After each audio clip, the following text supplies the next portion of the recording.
বিসমিল্লাহির রহমানির রহিম। আসসালামু আলাইকুম রহমতুল্লাহ বরাকাতু।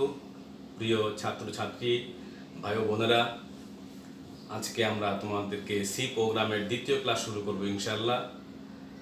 তোমরা গত ক্লাসে প্রথম ক্লাসে তোমাদেরকে আমি যা শিখিয়েছি নিশ্চয়ই মনে আছে, খুব ভালো করে নিশ্চয়ই তোমরা অধ্যয়ন করেছো।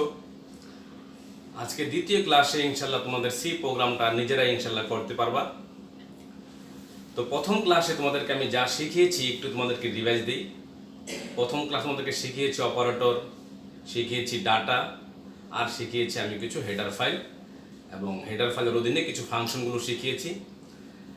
আর সি প্রোগ্রামের স্ট্রাকচারটা আমি বলেছিলাম, যেটা খুব একটা আমরা ওই স্ট্রাকচার দিয়ে কাজ করব না, আমরা কাজ করব প্রোগ্রামের গ্রামার ছাড়া। তো ইনশাল্লাহ আজকে আমরা গত ক্লাসে শিখেছিলাম, আর একটু বলি তোমাদেরকে। অপারেটর শিখেছিলাম, হ্যাঁ, অপারেটরের মধ্যে যোগ চিহ্ন, বিয়োগ চিহ্ন, গুণ চিহ্ন, ভাগ চিহ্ন এবং ভাগশেষ চিহ্ন।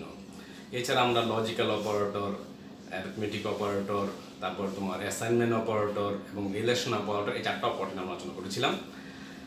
আর ডাটা বলেছিলাম, ডাটা চার প্রকার ছিল। তার মধ্যে ছিল একটা built in data, user define data, derive data এবং এমটি ডাটা। তো তার মধ্যে আমি ইউজার ডিফাইন, ডিরাইভ এবং এমটি এই তিনটা বাদ দিয়েছিলাম। ছিল শুধু বিল্ট ইন ডাটা চার প্রকার। একটা হচ্ছে character, integer, float and double. ক্যারেক্টারকে ডিক্লেয়ার করা হয় CHAR দ্বারা এবং এর FS হচ্ছে %C। ইন্টিজার হচ্ছে পূর্ণ সংখ্যা, একে ডিক্লেয়ার করা হয় INT দ্বারা এবং এর ফরম্যাট স্পেসিফায়ার হচ্ছে FS হচ্ছে %D। ফ্লোট একে ডিক্লেয়ার করা হয় ছোট অক্ষরের ফ্লোট দ্বারা এবং এর FS হচ্ছে %F। এবং ডবল একে ডিক্লেয়ার করা হয় DOUBLE ডাবল দ্বারা এবং এর FS হচ্ছে %LF। এছাড়া আমি হেডার ফাইল শিখেছি, তিনটা হেডার ফাইল, আর পাঁচটা ফাংশন শিখিয়েছি। হেডার ফাইল std.h, conio.h এবং math.h। আর তোমার printf ফাংশন, scanf ফাংশন, এছাড়া তোমার POW ফাংশন, এছাড়া তোমার SQRT ফাংশন, আর তোমার গেম, এগুলো তোমাদের শিখিয়েছেন গত ক্লাসে ইনশাল্লাহ। তার মধ্যে আবার বলেছিলাম যে ইনপুট ফাংশন এবং আউটপুট ফাংশন। ইনপুট ফাংশন হচ্ছে scanf আর আউটপুট ফাংশন হচ্ছে printf। scanf ফাংশন মানে scanf ফাংশন গঠন তোমাদের শিখিয়েছিলাম, নিশ্চয়ই মনে আছে। এই গঠনটা খুবই জরুরি, এটা না শিখলে তোমরা আসলে সি প্রোগ্রাম পারবা না। ইনপুট ফাংশনের গঠন কি, আউটপুট ফাংশনের গঠন কি?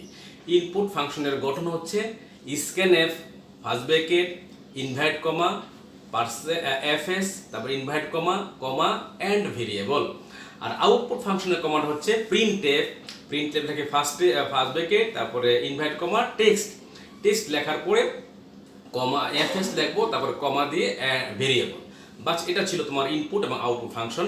আজকে আমরা সি প্রোগ্রামের দ্বিতীয় অংশ, দ্বিতীয় ক্লাস শুরু করতেছি ইনশাল্লাহ। তোমরা আমার সাথে থাকো, আর দ্বিতীয় ক্লাস যখন সম্পূর্ণ হয়ে যাবে ইনশাল্লাহ তোমরা সি প্রোগ্রামটা অত্যন্ত সহজ করে তোমরা বুঝে যাবা এবং নিজেরা ইনশাল্লাহ সি প্রোগ্রাম দিয়ে কাজ করতে পারবা। একটা কথা মনে রাখো, সি প্রোগ্রাম হচ্ছে কেস সেনসিটিভ প্রোগ্রাম। এখানে কিওয়ার্ডগুলো ছোট অক্ষরের হয়, বড় অক্ষর দেখা যায় না। এই জন্য সি প্রোগ্রামের কেস ওয়ার্ড মানে কিওয়ার্ডগুলো যেগুলো আছে এগুলো আমরা ছোট অক্ষর ব্যবহার করব, বড় অক্ষর লিখবো না। শুধুমাত্র ইনভাইটেড কমার ভিতরে টেক্সট যে লেখাগুলো আছে, টেক্সট ইনভাইট কমার ভিতরে যে টেক্সট আছে এটা বড় অক্ষর, ছোট বড় যা মন যা তুমি লিখতে পারো, কোনো সমস্যা নাই। তো আমরা শুরু করতেছি দ্বিতীয় ক্লাস। তো সি প্রোগ্রামের আসি আমরা। সি প্রোগ্রামের পাঁচটা মোট অংশ, একটা প্রোগ্রামের পাঁচটা অংশ থাকে। এক নম্বর অংশ হচ্ছে স্টার্ট, তারপর হচ্ছে ইনপুট, প্রসেসিং অ্যান্ড আউটপুট। প্রথম হচ্ছে কি ভাই, স্টার্ট, তারপর হচ্ছে ইনপুট, তারপর হচ্ছে প্রসেসিং বা প্রক্রিয়াকরণ, তারপর হচ্ছে আউটপুট এবং লাস্টে হচ্ছে ইন্ট। এই পাঁচটা অংশ, কয়টা অংশ হলো? পাঁচটা অংশ। এক নম্বর হচ্ছে স্টার্ট, ইনপুট, প্রসেসিং, আউটপুট, দেন ইন্ট। এই সি প্রোগ্রামের পাঁচটা অংশ। এই পাঁচটা অংশ কোন অংশের কমান্ড কি যদি আমরা জানতে পারি, বাস প্রোগ্রাম হয়ে গেল। কিন্তু আমরা এখন ডাইরেক্ট কিন্তু প্রোগ্রামে চলে যাচ্ছি বন্ধুরা, আমরা এখন ডাইরেক্ট প্রোগ্রামে চলে যাচ্ছি। তোমরা খুব মনোযোগ সাথে খেয়াল করো। আগে যে কথাগুলো বললাম এই কথাগুলো হচ্ছে প্রোগ্রাম তৈরির প্রিপারেশন, আর এখন ডাইরেক্ট প্রোগ্রাম চলে যাচ্ছি। আমি অতি সহজে বলছি যে জিনিসগুলো জানলে একটা ছেলে সি প্রোগ্রাম অতি সহজেই শিখতে পারবে। এই অংশ হচ্ছে এগুলো। এক নম্বর হচ্ছে স্টার্টের কমান্ড কি আমরা দেখব। ইনপুটের কমান্ড কি আমরা জেনেছি একটু আগে, আবারও দেখব ইনশাল্লাহ। প্রসেসের কমান্ড কি দেখব আমরা। আউটপুটের কমান্ড কি আমরা দেখব, এবং ইন্ডের কমান্ড কি আমরা দেখব। যদি আমরা এই 5টা কমান্ড জানতে পারি, বুঝতে পারি, তাহলে কিন্তু আমরা 5টা কমান্ড ধারাবাহিকভাবে লিখলেই বা সি প্রোগ্রাম কমপ্লিট। প্রোগ্রামের 5টি অংশ। 1 নম্বর হচ্ছে স্টার্ট, 2 নম্বর হচ্ছে input, 3 number process, 4 number output এবং 5 নম্বর হচ্ছে ইন্ড। তো এখন কোনটার কি কমান্ড যদি জানতে পারি তাহলে কিন্তু সি প্রোগ্রাম আমাদের সহজে হয়ে গেল। প্রথম আসে স্টার্টের জন্য সি প্রোগ্রামের কমান্ড হচ্ছে hash include corner bracket stdio.h hash include corner bracket conio.h main first bracket then second bracket. এখানে দেখো আমি আগে বলেছি আমি গ্রামার ছাড়া প্রোগ্রাম শেখাবো। তো হ্যাশ ইনক্লুড stdio.h এটা হচ্ছে একটা header file, hash include conio.h এটাও header file, main first bracket এটা হচ্ছে মেন ফাংশন সেকশন, আর সেকেন্ড ব্র্যাকেট দিয়ে প্রোগ্রাম শুরু করতে হয়। উপরের দুইটা হ্যাশ ইনক্লুড এবং হ্যাশ ইনক্লুড এগুলো হচ্ছে লিঙ্ক সেকশন, আর মেনটা হচ্ছে মেন ফাংশন সেকশন। তো এই 4 লাইন আমরা কি বলবো স্টার্ট। যে সি প্রোগ্রামে স্টার্ট মানে কি এইটুকু লিখতে হবে। তার মানে প্রত্যেকটা প্রোগ্রামে স্টার্ট থাকবেই এবং প্রত্যেকটা প্রোগ্রামে আমরা এই অংশটুকু লিখবই। বাস হয়ে গেল যে সি প্রোগ্রামে স্টার্ট থাকবেই, আমরা এই অংশটুকু লিখবই। দেন আমরা চলে আসি ইনপুট। তোমরা জানো যে ইনপুটের কমান্ড আমি বলেছি, ইনপুটের কমান্ড হচ্ছে scanf first bracket invite comma FS invite comma and variable, এটা হচ্ছে ইনপুটের কমান্ড। তো এই ইনপুটটাকে আরও সৌন্দর্য বাড়ানোর জন্য, ইনপুটের সৌন্দর্য বাড়ানোর জন্য আমরা আগে প্রিন্টএফ লিখি। প্রিন্টএফ লিখে first bracket invite comma text.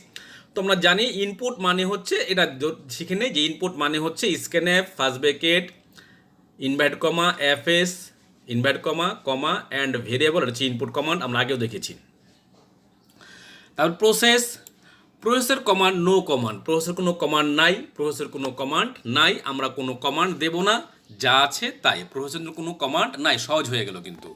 Output, তোমরা জানো আউটপুটের কমান্ড কি আমরা আগে বলেছি। আউটপুটের কমান্ড হচ্ছে printf first bracket invite comma text FS invite কমা ভেরিয়েবল ফার্স্ট ব্র্যাকেট শেষ সেমিকোলন।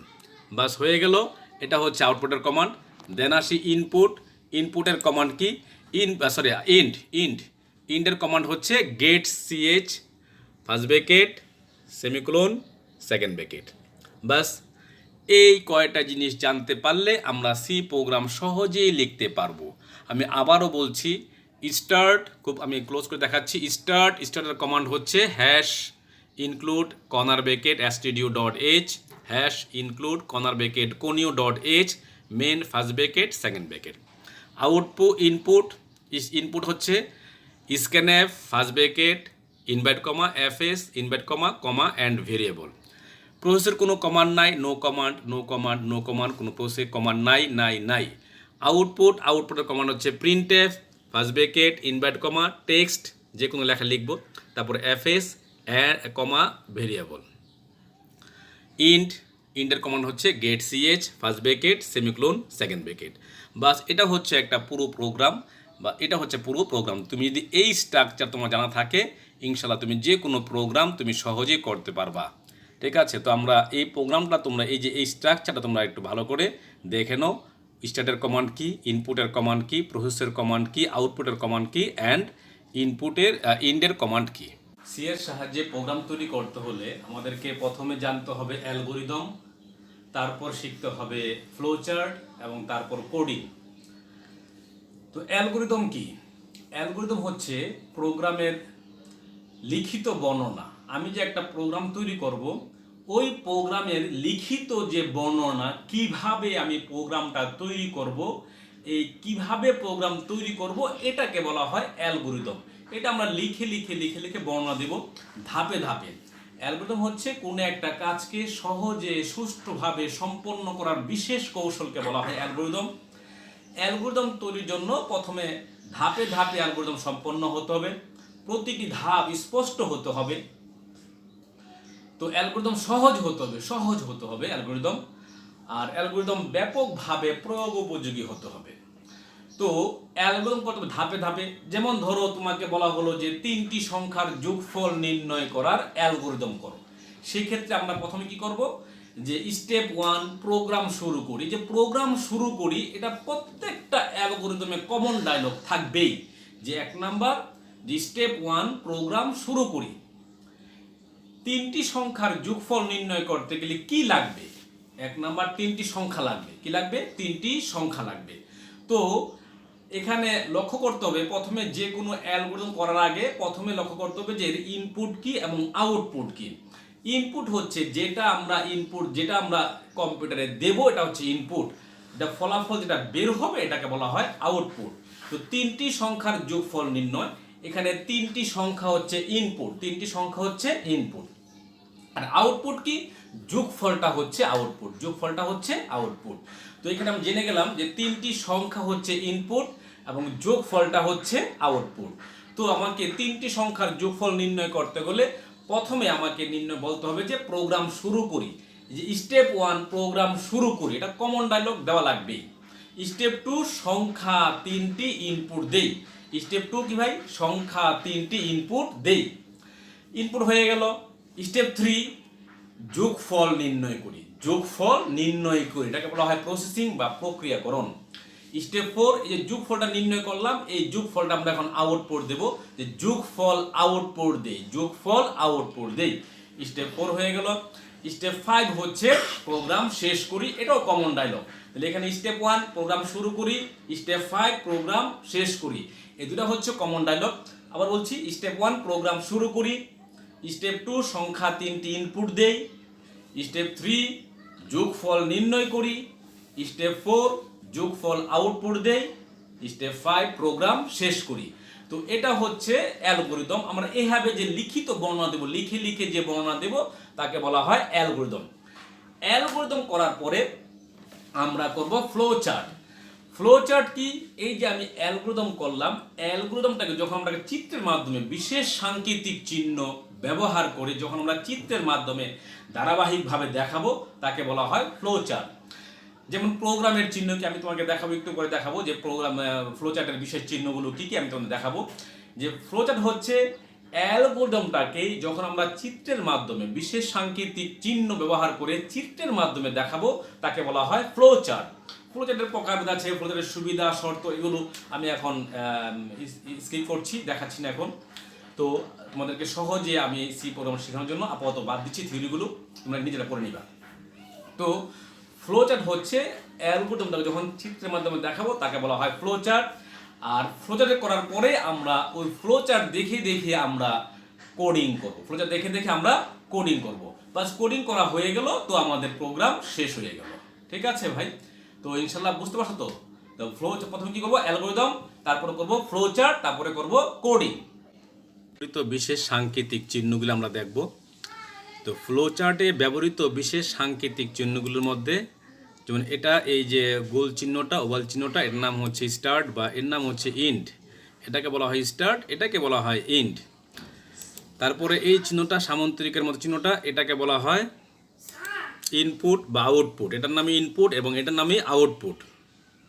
তারপরে এই যে আয়তাকার চিহ্নটা, এটাকে বলা হয় প্রসেসিং, প্রক্রিয়াকরণ। দেন এই চিহ্নটাকে বলা হয়, এই যে তোমার চিহ্নটা, এটাও বলা হয় লজিক চিহ্ন বা সিদ্ধান্ত, ডিসিশন বলা হয় এটাকে, ডিসিশন বা লজিক বলা হয় এটাকে। হ্যাঁ, তো এরপরে আছি আমরা এই গোল চিহ্নটা বৃত্তের মতো, এটাকে বলা হয় কানেক্টর। এবং সর্বশেষ এই চিহ্নগুলোকে বলা হয় ফ্লো, এটাকে বলা হয় ফ্লো বা প্রবাহ বলা হয়। তো এগুলো হচ্ছে মোটামুটি আমাদের ফ্লো চার্টে ব্যবহৃত বিশেষ সাংকেতিক চিহ্নগুলো। যেমন start, input, process, logic, connector এবং ফ্লো। ঠিক আছে? এই চিহ্নগুলো আমাদের জানতে হবে, চিনতে হবে। আমাদের যখন ফ্লো চার্ট আঁকবো আমরা, তখন এই চিহ্নগুলো সম্পর্কে আমাদের ধারণা থাকতে হবে যে কোন চিহ্নটার নাম কি। তো আমরা দুইটি সংখ্যার যোগফল নির্ণয়ের অ্যালগরিদম করব, ফ্লো চার্ট করব, তারপরে আমরা প্রোগ্রাম করব। প্রথমে আসি দুইটি সংখ্যার যোগফল নির্ণয়ের অ্যালগরিদম। তোমাদেরকে আমি অ্যালগরিদম সম্পর্কে আগে বলেছি। দুইটি সংখ্যার যোগফল নির্ণয়ের অ্যালগরিদম। কয়টি সংখ্যা? দুইটি সংখ্যা। প্রথমে অ্যালগরিদমের ফার্স্টে লিখতে হয় স্টেপ 1 প্রোগ্রাম শুরু করি। যে প্রোগ্রাম শুরু করি এটা হচ্ছে কমন ডায়লগ অ্যালগরিদমের। আমরা অ্যালগরিদম করছি ধাপ 1 প্রোগ্রাম শুরু করি, কমন ডায়লগ লিখতেই হবে এটা। এখন আসি আমরা কয়টি সংখ্যার যোগফল নির্ণয় করতে হবে? দুইটি সংখ্যার যোগফল নির্ণয় করতে হবে। কয়টি সংখ্যা? দুইটি সংখ্যা। তাহলে এখানে দুইটি সংখ্যা হচ্ছে ইনপুট, দুইটি সংখ্যা হচ্ছে ইনপুট। আর আউটপুট কি? আউটপুট যোগফলটা হচ্ছে আউটপুট, যোগফলটা হচ্ছে আউটপুট, যেটা নির্ণয় করতো সেটা হচ্ছে আউটপুট, আর দুইটি সংখ্যা হচ্ছে ইনপুট। তো আমরা ধাপ 2তে কি বলবো? দুইটি সংখ্যা ইনপুট দেই। তার আগে দেখি আমি যে প্রোগ্রাম শুরু করি। দেখো প্রোগ্রাম শুরু করি এর ফ্লোচার্ট হচ্ছে এটা স্টার্ট, দেখতে পাচ্ছ এটা হচ্ছে প্রোগ্রাম শুরু করি, স্টার্ট হচ্ছে প্রোগ্রাম শুরু করি। তো স্টেপ 2 কি? স্টেপ 2 হচ্ছে সংখ্যা দুইটি ইনপুট দেই, সংখ্যা দুইটি ইনপুট দেই, এটা হচ্ছে স্টেপ 2। সংখ্যা দুটি ইনপুট দেই। আর ইনপুটের ফ্লোচার্ট কি তোমরা জানো নিশ্চয়ই। এটা হচ্ছে সংখ্যা দুইটি ইনপুট দেই, এক ইনপুট এ কমা বি, দুটো সংখ্যা আমরা ইনপুট দিলাম। একটা সংখ্যার নাম দিলাম এ, আরেকটা সংখ্যার নাম দিলাম বি। তুমি এখানে এ বি নাম দিয়ে এক্স ওয়াই পি কিউ যা মন যা ধরতে পারো, কোনো সমস্যা না, এটা ভেরিয়েবল যা খুশি হতে পারে। তো স্টেপ 1 প্রোগ্রাম শুরু করি স্টার্ট। স্টেপ 2 সংখ্যা দুইটি ইনপুট দেই, ইনপুট। স্টেপ 3 যোগফল নির্ণয় করি, যোগফল নির্ণয় করি, যে নির্ণয় করি, গুণফল নির্ণয় করি, যোগফল নির্ণয় করি, ভাগ করি, ত্রিভুজের ক্ষেত্রফল নির্ণয় করি, আয়তক্ষেত্রের ক্ষেত্রফল নির্ণয় করি। এটা হচ্ছে প্রসেস, এটা বলা হয় কি প্রসেস বা প্রক্রিয়াকরণ। এটা হচ্ছে প্রক্রিয়াকরণের চিহ্ন হচ্ছে এরকম। আমরা এখানে সাম দিলাম যে sum equal to a plus b. তুমি সাম না দিয়ে C equal to a plus b দাও, কোনো সমস্যা নাই। এখানে এ এবং বি হচ্ছে ভেরিয়েবল, সামটাও একটা ভেরিয়েবল, সামটাও এখানে ভেরিয়েবল বা চলক। এ এবং বি এর নির্দিষ্ট কোনো মান নাই, সামেরও নির্দিষ্ট কোনো মান নাই। সাম হচ্ছে এ এবং বি এর যোগফল। তাহলে আমি প্রোগ্রাম শুরু করি, সংখ্যা দুইটি ইনপুট দেই, যোগফল নির্ণয় করি। যোগফল নির্ণয় হয়ে গেল। এখন যোগফল আমরা আউটপুট দেব, যোগফল আউটপুট দেই। আউটপুটের কমান্ড আর ইনপুটের কমান্ড একই রকম। তা আমরা কি বললাম যে আউটপুট সাম। কাকে আউটপুট দেব? যোগফলকে আউটপুট দেব, আউটপুট সাম। তারপর প্রোগ্রাম শেষ করি। ধাপ 5 হচ্ছে প্রোগ্রাম শেষ করি। প্রোগ্রাম শেষ এবং স্টার্ট এবং ইন্ড একই রকম চিহ্ন, যে প্রোগ্রাম শেষ করি। তোমরা দেখতে পাচ্ছ যে 1 নম্বর স্টেপ প্রোগ্রাম শুরু করি, স্টেপ 1 প্রোগ্রাম শুরু করি, স্টেপ 2 সংখ্যা দুইটি ইনপুট দেই, স্টেপ 3 যোগফল নির্ণয় করি, স্টেপ 4 যোগফল আউটপুট দেই, স্টেপ 5 প্রোগ্রাম শেষ করি। এর জন্য হচ্ছে ফ্লোচার্ট হচ্ছে এরকম। প্রোগ্রাম শুরু করি মানে স্টার্ট, দুটি সংখ্যা ইনপুট দেই, ইনপুট এ কমা বি, যোগফল নির্ণয় করি sum equal to a plus b, যোগফল আউটপুট দেই, আউটপুট সাম, প্রোগ্রাম শেষ করি। আমরা এখন এই প্রোগ্রামটাকে, এই যে দুইটি সংখ্যার যোগফল নির্ণয় যে অ্যালগরিদম করলাম, প্রজেক্ট করলাম, এটাকে আমরা এখন ডাইরেক্ট প্রোগ্রামে রূপান্তর করব। চলো আমরা এই প্রোগ্রাম কীভাবে করা যায় আমরা সেটা দেখি। দুটি সংখ্যার যোগফল নির্ণয়ের প্রোগ্রাম। প্রথমে আমরা ফ্লো চার্টটা আমরা আবার দেখি। প্রথমে কি আছে? প্রোগ্রাম শুরু করি স্টার্ট, তারপরে দুটি সংখ্যা ইনপুট দেই, ইনপুট এ কমা বি, যোগফল নির্ণয় করি sum equal to a plus b, যোগফল আউটপুট দেই, আউটপুট সাম, এবং প্রোগ্রাম শেষ করি। ব্যাস হয়ে গেল। এটা হচ্ছে কিন্তু ফ্লো চার্ট। আমরা এই ফ্লো চার্ট থেকে এখন আমরা প্রোগ্রাম তৈরি করব। খুব ভালো করে লক্ষ্য করো। স্টার্ট, দেখো স্টার্টের কমান্ড কি আমি আগে তোমাদেরকে বলেছি। স্টার্ট, দেখো স্টার্টের কমান্ড হচ্ছে hash include stdio.h, hash include conio.h, main first bracket and second bracket. নিশ্চয় মনে আছে স্টার্ট, এই যে স্টার্টের কমান্ড হচ্ছে hash include stdio.h, hash include conio.h, main first bracket then second bracket. তারপরে কি আছে স্যার? ইনপুটের আগে আমি দেখব এখানে চলক কয়টা আছে। চলক আছে এখানে 3টা, এ একটা চলক, বি একটা চলক, সাম একটা চলক। এই 3টা চলক কোন ধরনের হতে পারে? এটা ক্যারেক্টার, ইন্টিজার, ফ্লোট, ডবল। যেহেতু বলছে এখানে দুইটি সংখ্যার যোগফল নির্ণয় করো সংখ্যা, অতএব এটা ক্যারেক্টার হবে না, হতে পারে ইন্টিজার, হতে পারে ফ্লোট, হতে পারে ডবল। ধরলাম সংখ্যা দুইটা পূর্ণ সংখ্যা, ইন্টিজার সংখ্যা, তাহলে ডিক্লেয়ার করব কি দিয়ে? INT দিয়ে। তাহলে এখানে ডিক্লেয়ার করব INT দিয়ে। তো INT একটার নাম হচ্ছে এ, একটা হচ্ছে সাম, একটা হচ্ছে বি, আর একটা হচ্ছে সাম। তিনটা ভেরিয়েবল, একটা হচ্ছে এ, একটা বি, একটা সাম। এই সেকেন্ড ব্র্যাকেটের পরে যতগুলো লাইন হবে প্রত্যেক লাইনের শেষে সেমিকোলন দেওয়া লাগবে। মনে রাখবা প্রত্যেক লাইনের শেষে সেমিকোলন দেওয়া লাগবে। আর একটা কথা বলতে ভুলে গেছি আমি, যে সি প্রোগ্রাম হচ্ছে কেস সেনসিটিভ প্রোগ্রাম। এখানে এই প্রোগ্রামটা ছোটো অক্ষর ইউজ করতে হয়, বড় অক্ষর এখন ইউজ করা যায় না। সব ছোটো অক্ষর, কিওয়ার্ডগুলো যেগুলো আছে এগুলো সব ছোটো অক্ষর হবে, বড় অক্ষর করা যাবে না। তো এইগুলো আমাদের স্টার্ট। এখন আসি স্টার্টের পরে কী আছে? ইনপুট। স্টার্টের পরে কী আছে ভাই? ইনপুট। ইনপুটের কমান্ড কিন্তু জানা আছে তোমাদের। ইনপুটের কমান্ড হচ্ছে তোমাদের, দেখো ইনপুটের কমান্ড হচ্ছে scanf first bracket invite comma FS, invite comma FS. এখানে আমি দুইটা ইনপুট, একটা হচ্ছে এ একটা ইনপুট, বি একটা ইনপুট। দেখো এখানে ইনপুট দুইটা, একটা এ একটা বি, দুইটা ইনপুট এখানে, ইনপুট দুইটা, একটা এ একটা বি। ইনপুট আমি প্রথমে এ কে ইনপুট দিচ্ছি। এ হচ্ছে ইন্টিজার সংখ্যা, এ হচ্ছে ইন্টিজার সংখ্যা, আর ইন্টিজারের এফএস হচ্ছে %d। এই কারণে স্ক্যানএফ লিখে first bracket invite comma FS, এফএসের জায়গায় কী হয়েছে? %d। তারপরে ইনভাইট কমা, কমা দিয়ে অ্যান্ড ভেরিয়েবল, এখানে ভ্যালু হচ্ছে এ। এখানে আরেকটা ইনপুট আছে, বলো তো কী হবে? আরেকটা ইনপুট হচ্ছে বি। বি এর কমান্ড কী হবে বলো তো স্যার? বি এর কমান্ড হবে scanf first bracket invite comma %d invite comma comma and b. বাস ইনপুট হয়ে গেল, দুইটা ইনপুট হয়ে গেল। ইনপুটের পরে আসি আমরা প্রসেস। প্রসেসের কমান্ড কি? প্রসেসের কোনো কমান্ড নাই, যেহেতু নাই যা আছে তাই। এখানে কি আছে? Process sum equal to a plus b, আমরা তাই লিখে দেবো। ইনপুট প্রসেসের ক্ষেত্রে আমি কী লিখবো? Sum equal to a plus b, হয়ে গেল। প্রসেসের পরে কি আছে? আউটপুট। কি আউটপুট দেবো? সামকে আউটপুট দেবো। আউটপুটের কমান্ড কি? নিশ্চয়ই মনে আছে। আউটপুটের কমান্ড হচ্ছে প্রিন্টএফ। আউটপুটের কমান্ড কি? আউটপুটের কমান্ড হচ্ছে প্রিন্টএফ। প্রিন্টএফের গঠন হচ্ছে প্রিন্টএফ ফার্স্ট ব্র্যাকেট টেক্সট। এখানে টেক্সট যা মন চাই লিখলাম, আমি লিখলাম রেজাল্ট ইকুয়াল। তুমি লেখো সামেশন ইকুয়াল বা অন্য কিছু লিখো। কী লিখলাম? আমি লিখলাম রেজাল্ট ইকুয়াল। রেজাল্ট ইকুয়াল এই পর্যন্ত হচ্ছে টেক্সট। এই লেখাটা বড় অক্ষর লিখলে সমস্যা নয়, ছোটো অক্ষর লিখলে সমস্যা নয়। টেক্সট যা খুশি হতে পারে, বড় ছোটো হতে পারে। তো প্রিন্টএফ লিখে ফার্স্ট ব্র্যাকেট ইনভাইট কমা রেজাল্ট ইকুয়াল, তারপরে কি আছে? টেক্সটের পর আছে এফএস। তো %d হচ্ছে এফএস, যেটা ইন্টিজার, %d ইনভাইট কমা কমা দিয়ে আমরা কি আউটপুট করব? সামকে আউটপুট করবো, সাম দিয়েছি, কমা সাম, ফার্স্ট ব্র্যাকেট শেষ, আউটপুট হয়ে গেল। তারপর কি আছে? Last int.